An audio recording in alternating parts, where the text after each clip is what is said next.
ABP माझाच्या बातमीचा मोठा दणका बसलेला आहे। हिंगोली रुग्णालयामधल्या बेडची क्षमता आता वाढवण्यात आली आहे। रुग्णालयाला जिल्हा शल्य चिकित्सक डॉक्टर नितीन तडस यांनी आता भेट दिली आहे। घडलेल्या प्रकारावरती कार्यवाही केली जाणार असल्याचं सुद्धा डॉक्टर तडस यांनी सांगितलंय।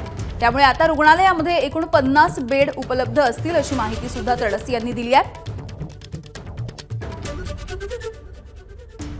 जिल्हा शल्य चिकित्सक डॉक्टर नितीन तडस यांच्यासोबत बातचीत केली आमचे प्रतिनिधी माधव दिपके यांनी।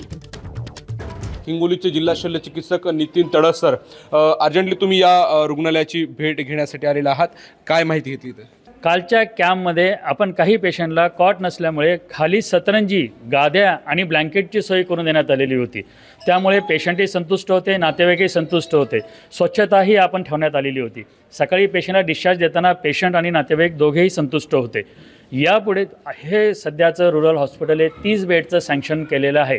तरीसुद्धा मी डिस्ट्रिक्ट हॉस्पिटलमध्ये अर्जंट बेसिसवर 20 कॉट इकडे पाठवून देण्यात आलेले आहेत। त्यामुळे आता 50 बेडची ते सोय करण्यात आलेली आहे।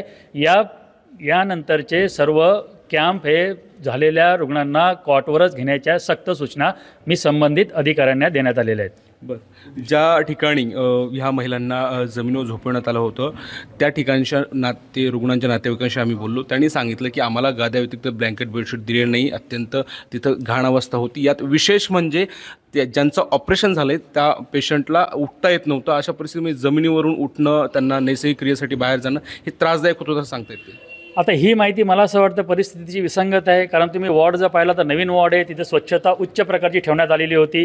तिथे त्यांना पिण्याच्या पाण्याचे 30 जार आणून ठेवण्यात आलेले होते आणि संडास आणि बाथरूमची पण स्वच्छता करण्यात आलेली होती। एबीपी माझा, उघडा डोळे बघा नीट।